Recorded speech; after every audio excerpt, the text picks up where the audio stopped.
Hello అండి. మనం సాధారణంగా ఇంట్లో పనికిరాని వస్తువుల్ని కానీ, అవసరం లేని వస్తువుల్ని ఎక్కడ పడితే అక్కడ వేస్తూ ఉంటాం. కానీ జర్మనీలో అలా మాత్రం అస్సలు చేయకూడదు. ఇలా మనకేమైనా అవసరం లేని వస్తువుల్ని గానీ, పనికిరాని వస్తువులైతే ఉన్నట్టయితే, ఇక్కడ కొన్ని రీసైక్లింగ్ సెంటర్స్ ఉంటాయి. సో, వాళ్ళ వెబ్‌సైట్‌లో ఇక్కడ జర్మనీలో వచ్చేసి అలాంటిది ఈడీజీ అనే ఒక సర్వీస్ అనేది ఉంది. వాళ్ళ వెబ్‌సైట్‌లోకెళ్ళేసి మనం ఏవేవి వస్తువులనైతే పడేస్తున్నామో అక్కడ ఆప్షన్స్ ఉంటాయి. వాటిలో టిక్ చేసి పెడితే వాళ్ళు మనకొక డేట్ అనేది ఇస్తారు.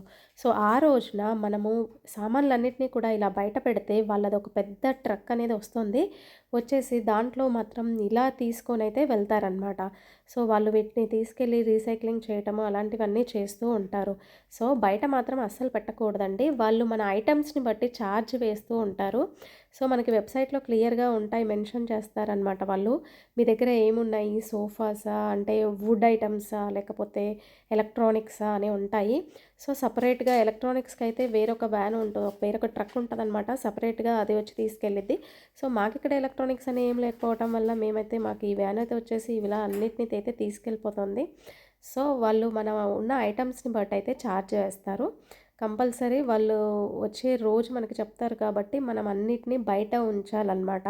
ఏంటి చెత్తను కూడా డబ్బులిచ్చి మరీ పడేయాలా అనుకుంటున్నారా? ఇదేంటి సర్వీస్ అనుకుంటున్నారా? అవునండి. తప్పకుండా ఇక్కడ మాత్రం ఇలానే చేయాలి. ఇలా చేయటం వల్ల మనము ఎన్విరాన్మెంట్‌కి ఎంతో హెల్ప్ చేసిన వాళ్ళమవుతాము. ఎక్కడ పడితే అక్కడ రోడ్డు మీద ఎవరికీ కూడా ఇబ్బంది కలిగించకుండా ఉంటాం. సో, నా వీడియో మీకు నచ్చిందనుకుంటా. తప్పకుండా నా ఛానల్ సబ్స్క్రైబ్ చేసుకోండి.